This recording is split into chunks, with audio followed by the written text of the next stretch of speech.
Upaya penyelamatan korban gempa Cianjur dan distribusi bantuan masih menjadi fokus pemerintah menangani bencana. Setelah itu akan dilanjutkan dengan proses rehabilitasi rumah warga. Presiden Jokowi menginstruksikan Kementerian PUPR membangun rumah tahan gempa bagi korban gempa Cianjur. Jokowi juga menyebut korban gempa yang rumahnya rusak akan mendapat bantuan uang sesuai kondisi kerusakan rumah. Ringan. Yang sudah saya sampaikan hari Selasa yang lalu 50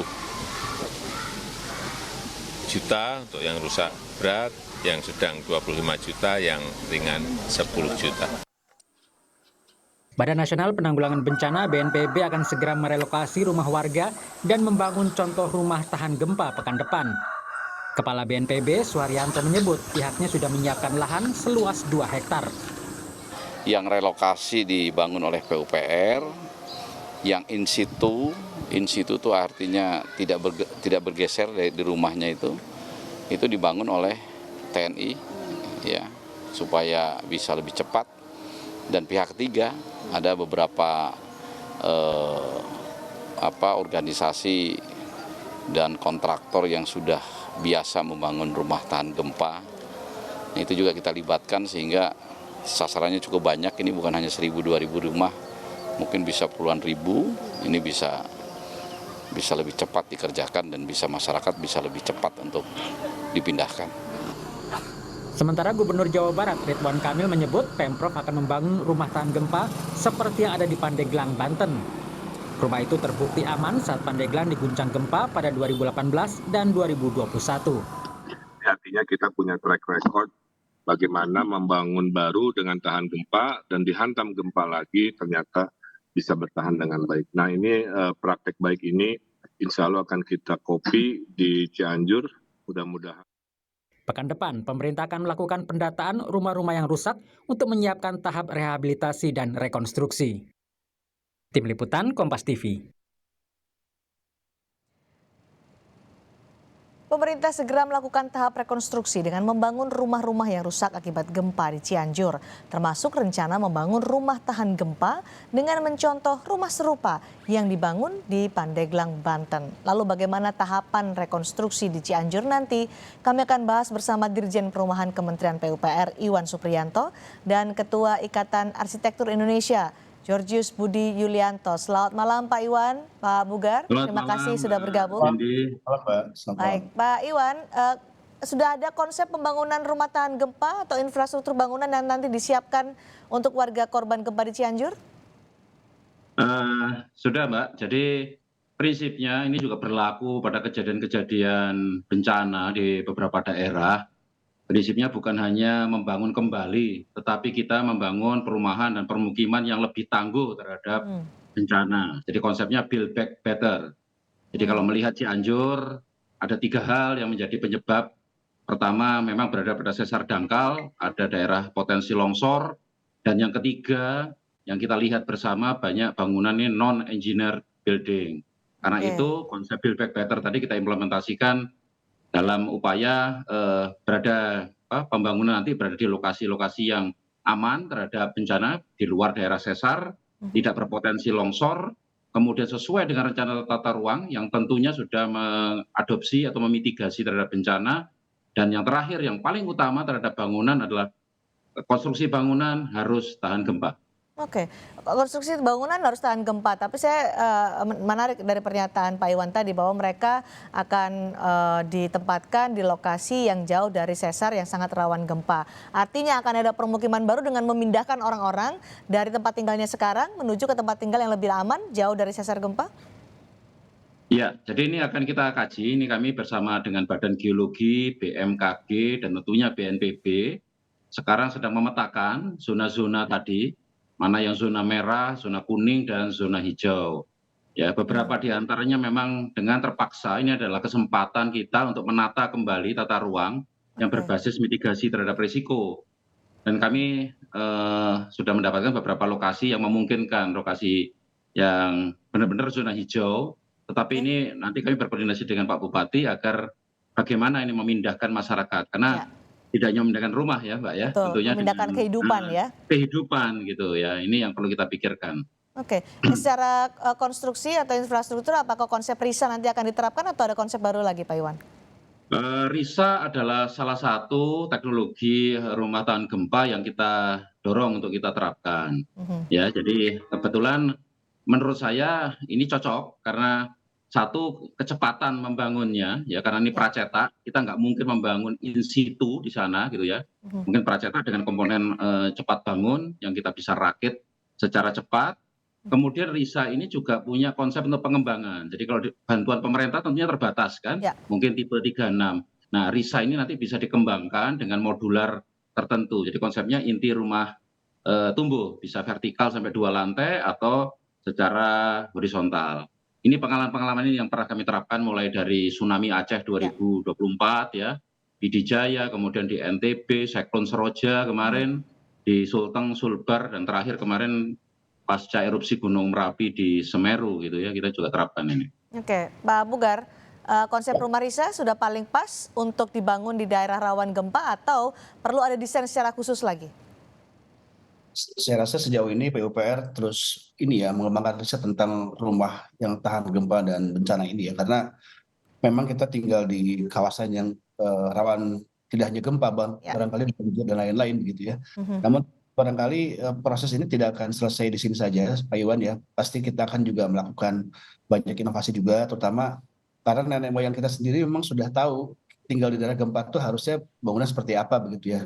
Bisa mengayun tanpa harus hancur begitu. Nah Mhm. ini barangkali yang ke depan tadi saya setuju dengan Pak Iwan bahwa pengembangan itu tidak hanya harus dilakukan hanya dengan aspek tahan gempa saja, tapi bisa jadi rumah tumbuh, bahkan rumah yang cerdas begitu ya, dengan nanti memanfaatkan pemanfaatan energi yang terbarukan gitu. Ini akan menjadi satu kesatuan yang saya rasa ini bisa dilakukan riset secara bersama-sama begitu. Tapi kan butuh cepat juga untuk bisa memberikan perlindungan dalam hal ini adalah kebutuhan primer, adalah papan bagi masyarakat yang terdampak gempa. Yang paling cepat atau bisa diprioritaskan supaya bisa memberikan keamanan bagi mereka apa yang harus dilakukan Pak Bugar prioritasnya? Ya betul, tadi kita harus mempersiapkan perumahan cepat dengan sistem yang knockdown ya, yang Oke. precast begitu. Tapi juga dia tidak rigid sehingga ketika terjadi gempa di kemudian hari dia tidak menimbulkan korban jiwa yang besar gitu. Kebetulan kami di IAI juga IAI Jabar dalam hari ini sudah kami tugaskan untuk membuat proposal hunian tetap pasca bencana di Kabupaten Cianjur. Mungkin insya Allah nanti besok saya sampaikan kepada Pak Dirjen usulannya. Barangkali bisa membantu karena kami ada program IAI hadir di tempat bencana ini, Pak. Oke, Pak Iwan, knockdown dulu atau langsung akan dibangun rumah tahan gempa di wilayah secara permanen atau ada strategi lain dari Kementerian PUPR?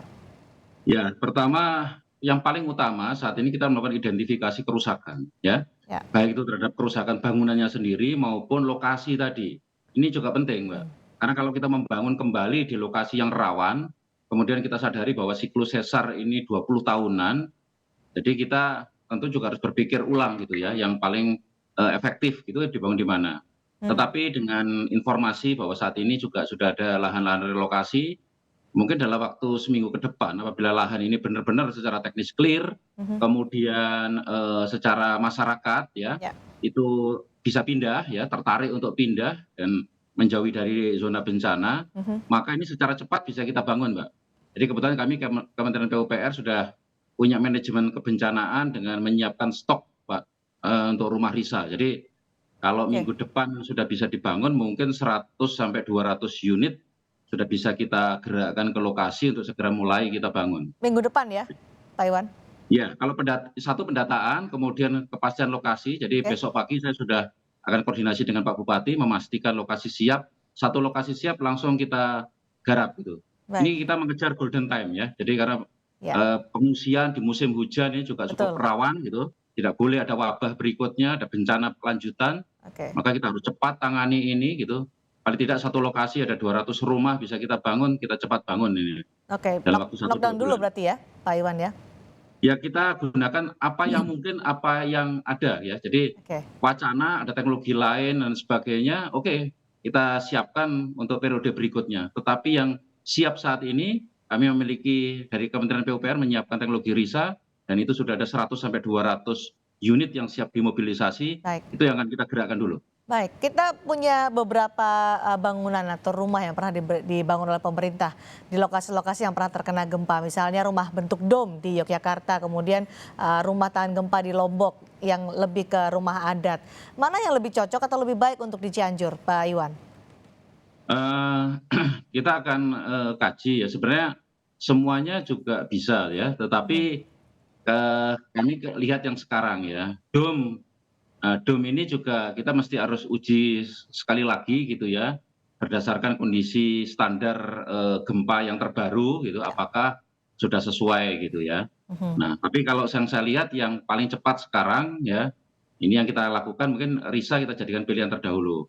Kemudian Oke, sambil waktu berjalan menyiapkan lokasi yang lain, pilihan-pilihan bangunan yang lain, kalau tertarik bangunan kayu, bangunan bambu gitu ya, yang bisa dikembangkan, bisa diterapkan, ya ini kita coba. Kemudian ada tawaran dari IAI dan ya, sebagainya, nanti juga kita lihat ini oke. sebagaimana kesiapannya IAI ya. menawarkan apa, Pak Bugar, yang lebih cocok atau lebih baik untuk di Cianjur?